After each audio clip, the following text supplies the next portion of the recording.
Hello, everyone, and welcome to the Birth Queen podcast. I'm Rachel Nix, and I don't know if I really have the words to express how excited I am, how grateful I am, how motivated, how dedicated, and just truly honored I am to even be here to share time, space, airwaves with you. I want to give a very special shout out to all of my friends who have encouraged my million ideas and helped them come to fruition. And very special shout out to Mandy B and Full Court Studios for taking a chance on me and making what wasn't even an, you know, a dream a reality. But if I'm honest, I'm an outgoing human being. Um, I can say I have the gift of gab, but with this world of podcasts, I'm like, nobody really wants to hear me talk. But I have a lot to say, and I decided to go ahead and expand my nonprofit Birth Queen into a podcast because there is power in stories. And we're busy, so not all of us have time to sit down and read a book or sit down and watch a show, but we can clean the house and listen to a podcast. So here I am. I have a lineup of really incredible guests that will join me oftentimes on the podcast as we unpack a variety of topics. But the main focus of our time together will be really just about empowering women to be their best and not only to survive their day, their year, their life, their birth, but to truly thrive. And I am a woman of many facets. I'm multi hyphenate, as some people like to describe, and I'm from Oakland. And if Too Short comes on, I most certainly will go hyphy. I have lived in New York for half of my life.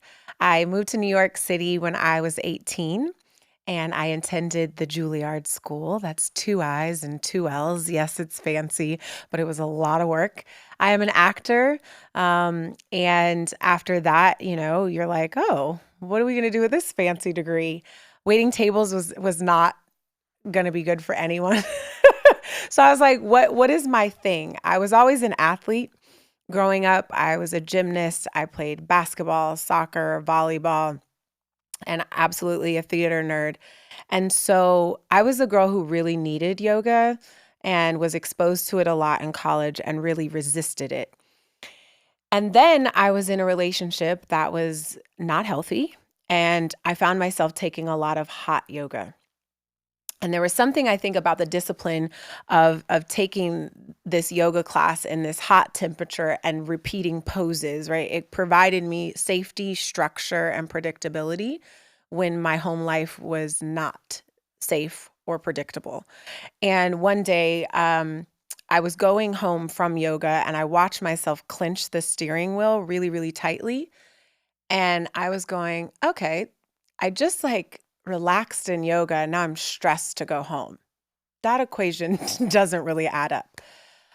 So that was probably the first time I was aware of how intense my situation was.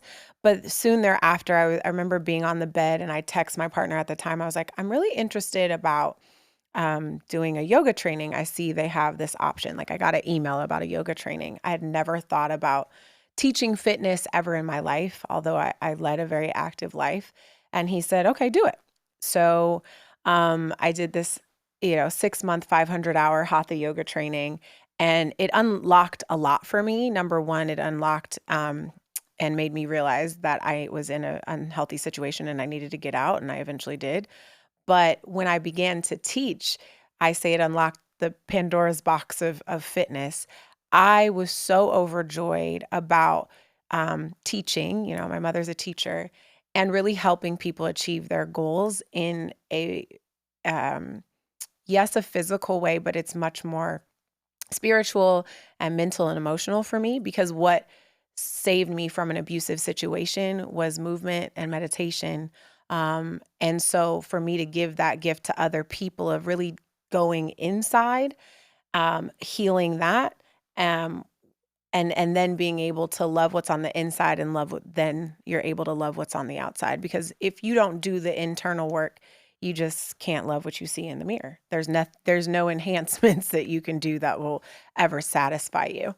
So that like unlocked my fitness path. So I'm an actor, I am a trainer. I pretty much teach everything but boxing, but I love to box.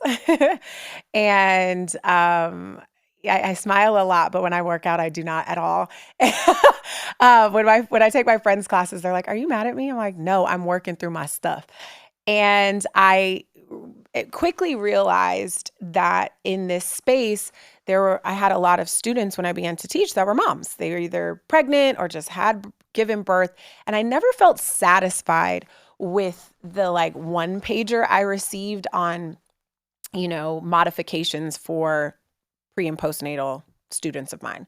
So I got really obsessed with just gathering more information for that population. I was in New York at the time, and I really detest the word like expert. I feel like once Instagram started, everyone's like, I'm an expert. I'm like, it also to me is it gives this impression that you've arrived, that you've stopped growing. And I seek change always and growth always. I'm really just a nerd at heart. I've I love to learn. I love to grow. And as a fitness instructor, it was so imperative to me to fill my toolbox with as many tools as I could to be able to be fully equipped to equip and empower my students, right? So, anyways, I took all these extra classes and certifications to be able to support the pregnant and postpartum population and became kind of the go-to girl in New York. I then, I'm a woman that always wanted to be a mommy. That was my thing. I was obsessed with, swaddling my dolls. And although I'm an actress, I never talked to my dolls, which is kind of weird. I would put them in a dope outfit and swaddle them like to perfection. But I didn't talk to them. Anywho, I then realized, I'm kind of curious about the world of birth because, in my relationship that I ended, we were very seriously considering having children. And I did a deep dive into like childbirth and my options as a mother and us as a family. And I watched The Business of Being Born that Ricky Lake did years ago. And I was like, what is this? Like the way we do birth in this country is not okay. And I was super blessed. I came, being raised in Oakland, I always had a very positive narrative surrounding birth and breastfeeding. And absolutely, I think that's cultural for Oakland and my home, right? My mother had myself, who was first, and then my brother, and they were not easy births.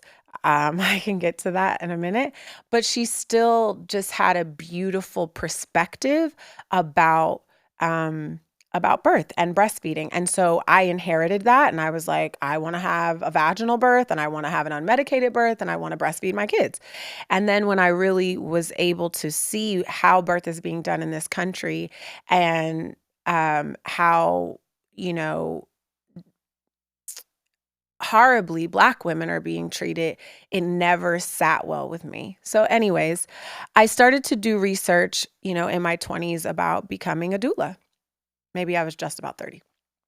And I was then in a new relationship, and he was like, I'm tired of hearing about this. Can you just do this training? Like, how much is it? Let's just do it. And I'm like, well, I don't know. And I had a student who looked at me and she saw that I was reading the doula book, and she was pregnant, and she's like, do your training.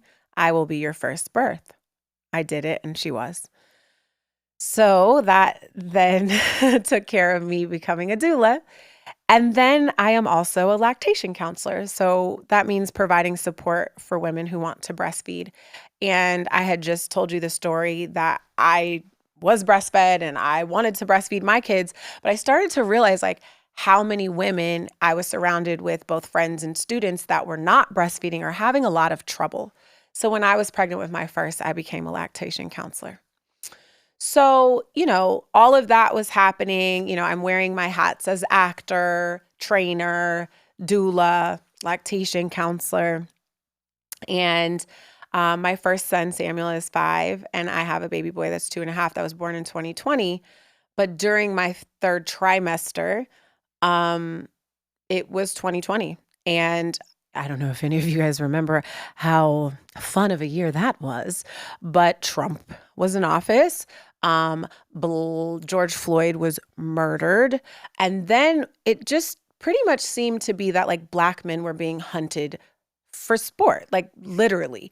It was almost, I feel like every week, Black men were being just murdered in such horrifying ways, like chased down and shot, knee to the neck, shot in the back by being held, you know, and a bag over their head. It was just super traumatic. I choose not to ever watch those because um, that's my choice. And it's someone being murdered. And I don't know if sacred is the right word, but their life is sacred. So to watch their death just be splattered like, I don't know, an Instagram post just is not okay for me. And anyways, I was pregnant in my third trimester, during right post George Floyd during that summer, and I couldn't go to sleep. Every night of my third trimester, the sun would just kind of begin to set. We were in LA at the time. And I thankfully, my acupuncturist at the time was able to give me this very clear analogy. It's what I was feeling was like a plane that couldn't land. And I was at home, working from home, shooting content every, 3 classes, 4 days a week, very pregnant, taking care of a toddler, managing a household in the peak of a pandemic. And as soon as I started to feel that I couldn't go to sleep, then a new panic kind of would set in because I knew I needed to sleep because I had to take care of my child and my body and my job and my husband. Like it was just so much. And so one night, sorry. Before I go to what came from that is I remember everyone was just blaming my pregnancy for my lack of ability to go to bed. And I was driving one day and I said, you know what? I've been pregnant. I could go to sleep. You know what I mean? And I sleep. So there's one thing you learn about me. I go at like a trillion and then I conk. Like literally every partner that I've had actually is like very impressed. They're like, you just fall asleep. I'm like, yeah, I'm done. I need my sleep. Anyways, so I'm like driving and I go, no, it's not this baby. And I didn't know, did I know I was having a boy? I think we found out. Yeah, we found out. I knew I was having a son. And I realized that I was horrified to bring another Black son into this world. And that it was racism that was preventing me from being able to fall asleep peacefully and calmly. And so one night I was super duper pregnant and I had one of those like vivid dreams, those dreams where you like sit straight up and like have to digest what just happened. I was having this image of me collecting Black birth stories. And I was like, okay. And I remember I woke up, I tried to go back to sleep. It wasn't happening. So I went to the gram and I posted on my stories, would anyone want to, any Black woman want to share their story, their birth story? And I got so many immediate responses and it was the middle of the night. Most moms, we don't sleep very well. So I had responses from women in New York, LA, wherever, deep in the middle of the night, like, I'll share my story. I'll share my story. When do you want me to tell it? How can I tell it? And it was the two people that I really remember sharing. I have one friend that I would think is super private, Spelman grad, Columbia grad, she's a psychologist. And, my vision of her was always that she was, just a classic Black successful woman who didn't share as much as I do. And then I think Cam would be okay if I share this. And then I had Camila Forbes, who's like the executive producer of the Apollo, be like, I'll share my story. And when those two women said, I'll share, and these are women that have resources, right? And I would think a capability to share their story, whether that's their network or therapy or whatever. The fact that they felt the need to share just made me feel that Black women don't feel heard, no matter what walk of life we come from. And I was in that moment determined to create space for Black women to share their story and to be heard, and more specifically, our birth. If people don't know, we are suffering from a Black maternal health crisis in this country. Black women die at 3 to 5 times the rate in childbirth as their white counterparts. And as I sit in Brooklyn, New York right now, New York City, Black women are dying at 9 times the rate. And I like to highlight that because growing up in Oakland, when I moved here to, go to undergrad, I was like, I'm moving to New York, this progressive, amazing place. No. Black women are dying due to racism during their childbirth, and it's highly unacceptable. Okay. So to continue to just, I'm using this episode to try to illustrate and make clear to you who I am, and my why. And it's titled Birth Queen, which is my nonprofit that was founded after I had this vision to collect Black birth stories. And literally after I had the vision, I gave birth to my beautiful baby boy Baldwin within weeks. And when he was 6 months old and when my eldest was 3, I founded a nonprofit. And I had the support of people in my community really encouraging me to just go big, as they said. Because I said, oh, well, maybe I'll just collect Black birth stories and do a GoFundMe and donate it to amazing organizations doing the work. And my dear friend Lindsay Bliss and Michael Perry were like, yeah, nah, you going bigger. And I was like, what? What do you mean? They're like, a nonprofit? I was like, a nonprofit? Sure.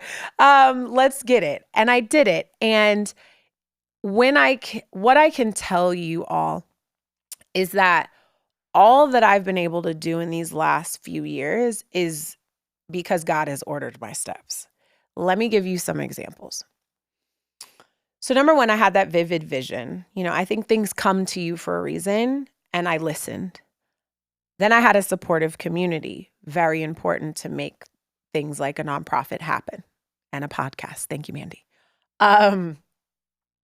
And so I decided to file. I had a dope IP attorney who was like, girl, I know the nonprofit attorney you need to work with. So then I had that contact. I had to have a certain amount of money to file. I literally booked a gig that was that exact same amount to file. So, so that happened. I remember as I was marinating about what I wanted to do, I was like, you know what? I need to meet a Black midwife. The next day, Jaisha Wren, a dope Black midwife from Oakland, who I do work with, emailed me. That literally, when I asked the day before to meet a Black midwife and then she emailed me the next day, I literally looked up to God and was like, got it. Okay. So to me, it was just, there was no way I could ignore my path. And so I've just kept putting one foot in front of the other. My fiscal sponsor came from my student when he saw my Instagram and what I was doing. He's like, what do you need? I have a fiscal sponsor for you. It's important for you guys to know I have a fiscal sponsor. My back of house is trunk tight. If you donate, please donate. I actually have my own 501c3. And I launched my nonprofit. You guys, I don't think it was even 2 weeks. I filed for my EIN. And on International Women's Day, March 8th of 2021, I received my EIN. And I was like, this is crazy. So I'm going to do this. And I chose to just launch the nonprofit and go public with it on International Women's Day because I thought that just meant a lot, So I went for it. I had a lot of momentum out of the gate and was super grateful. I think within weeks of also going public with my nonprofit, I had got this email I got a DM in my inbox from Hannah. And she was like, hi, I work for this place called Concordia, and I would love for you to speak at this summit we do. And I was like, okay. Then I did a little more deep diving into Google searching of what this Concordia summit was. And I was like, wait a minute. Is she inviting me to speak like on a global stage during the UN convening about my nonprofit? Yep. So within 6 months, we raised like I say we, I had the support of my community, but it was like a one woman show. I raised 60 grand. I spoke on a, stage, during the UN convening. And I share all this to say it was a lot. It was beautiful. I'm getting vulnerable. um, and personally, I was going through a lot. That I'll eventually share more details about. But I had the strength to create space in my life to be true to who I am, to what I stand for.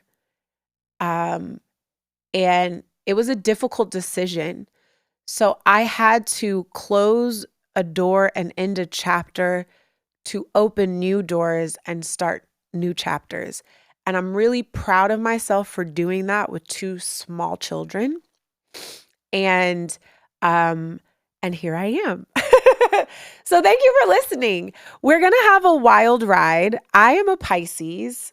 My birthday is March 19th. I am an actress. I am a lover. I am a visionary. I told you about all my hyphies jobs. But I really, if I had to sum myself up, it's this. I really give a shit about people, and I really don't give a shit what people think about me. And it's important, I think, to share that, because some people, like one day my dad was like, Jesus, how many jobs do you have? And why do you care about people so much? I just do.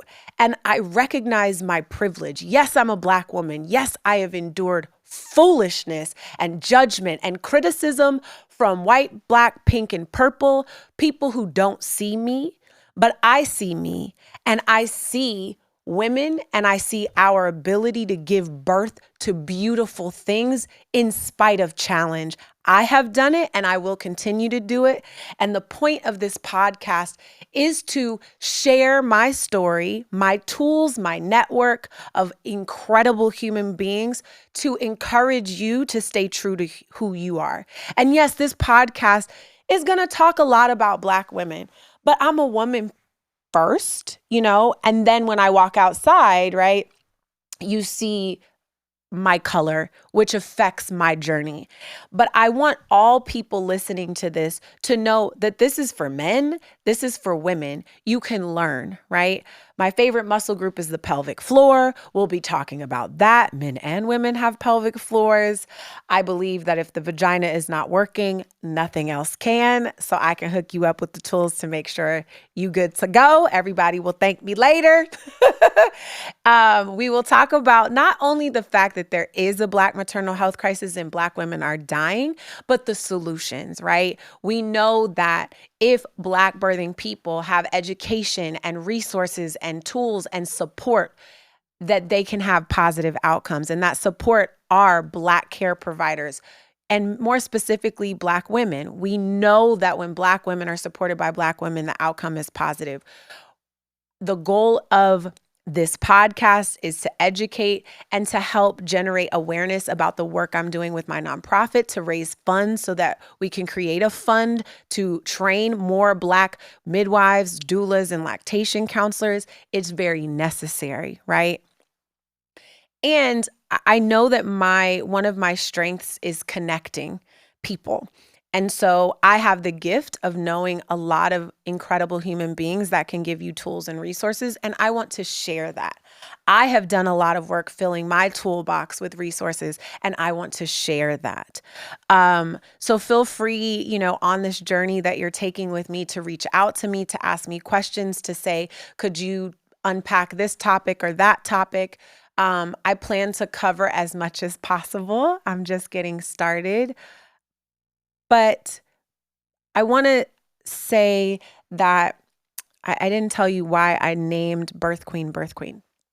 That also came to me when I was in the trenches of like putting everything together. I knew what my mission would be, but I was like, whew, I need a title. I need a name. And Birth Queen came to me, and I hear it as a mantra. It's not plural. I hear it as Birth Queen. I believe every woman that decides to become a mother is a mother. And I believe that once your child is born, once you give birth, you become a queen. And very rarely do we feel like queens, but we are queens and we deserve to be treated as such and feel that way. I'll tell you a funny story. I have big babies and painful labors and long ones. So my first labor with my eldest, who's now 5, was 30 hours with 3 hours of pushing. And my second was like around 52 hours with 15 minutes of pushing. He had a smaller head. Thanks, buddy. But I remember walking through the threshold of my apartment complex. One of my favorite movies is Coming to America. But I was dead ass. I was like, where are my rose petals? At my feet. Like, I'm a queen. I carried this baby, pushed this baby out, and I'm breastfeeding this baby, keeping him alive still. Like, where are my rose petals? So it became very clear to me my power when I brought forth life into this world. I can say overall I'm a confident woman, but when I became a mom, I was like, I'm the shit. Like, I can do anything. I'm not saying I want to do it all. I can, and I deserve rest. I deserve joy. I deserve abundance. I deserve care, love, and all of that.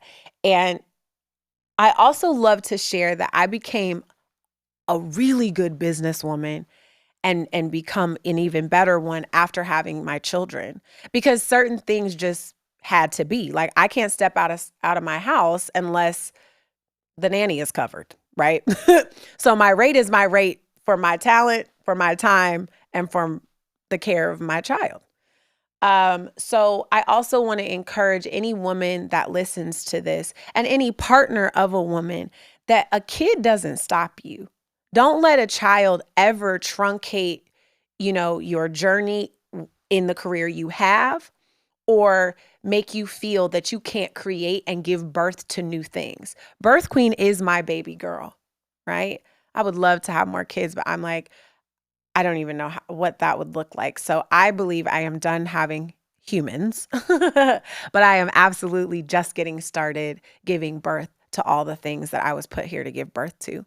So truly, if I have what I want to give to the audience, to my tribe of listeners, is tools to keep you seated on your throne as a queen with your crown intact. Life will absolutely try to knock your crown off, knock you off your throne, but look at every challenge as an opportunity to grow. I don't believe in failure, right? I have just endured the most challenging year and a half imaginable. And every single day, I choose to highlight my gifts. I choose to say thank you for my family, for my friends, for the people that love me, support me, and more specifically, love me the way I need to be loved. It is not that I smile not because I don't have problems. I smile because I choose to recognize the gifts every day that have been given to me, and use the challenges as opportunities to grow or redirect my path. I have had 2 major doors shut in my life in the last year and a half. But when I tell you, you guys, the amount of fabulous doors that have flown open and that I have walked through I don't even have the words. I mean, the things that are happening, right, are just so exciting. So if you're in a chapter in your life where you are planting seeds or can't even dream the dream, right? We've all been there where we just feel stuck. It's okay. Take all the limitations, the doubts, um, the what ifs off of your plate and hardwire your body, your mind, your spirit, and your emotions to choose positive, to say, yes, I can, to say, I will, I am. Okay.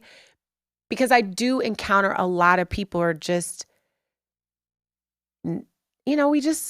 we struggle. Yeah, life is hard sometimes. I just heard this incredible quote.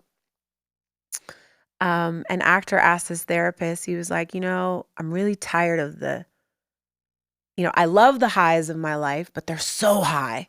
And then the lows are just so low. I just want the middle. And she said, have you ever looked at a heart monitor? He was like, yeah. She's like, what does it do? He said, it goes up and down. Okay. And what does it do when it's in the middle? It flatlines. So when I heard that, I was like, damn, that's good. Because I was in the thick of some ultimate change and challenge. And I said, you know what? That is right. So try to choose to enjoy the high, the low, Sometimes life can be middle, when you're like making lunches every day or folding laundry because that's has to be done. And um but yeah, I feel so grateful. I feel so happy. I'm so excited that you're listening and coming on this journey with me. Um I love you. I'm just so excited. Change is happening, and whether it's, holding space for you and encouraging you to dream big and go for it, or fixing your pelvic floor, or taking your fear away of giving birth to your beautiful baby, I'm here for you. And please know that everyone is welcome. We're going to be covering things like single mother by choice, infertility, all of it, because it's important that we talk about every aspect of our health and this journey to parenting if that's what you choose. And for anyone who is not a parent that's listening, you are absolutely included because you give birth to things.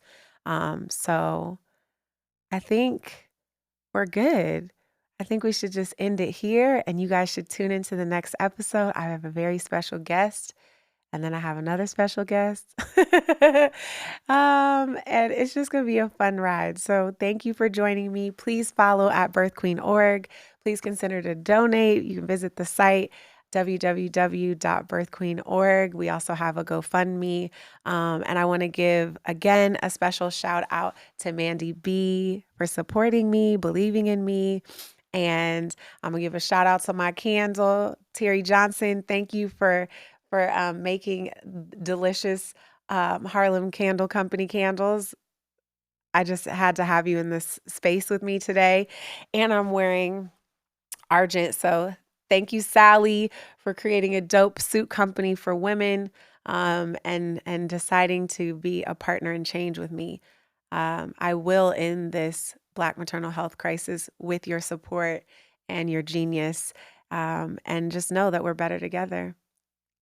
And before you hit stop, I want you to close your eyes and ask yourself, what am I giving birth to next? What are you giving birth to next, Birth Queen? I love you guys. Signing off. And I'll see you and talk to you soon.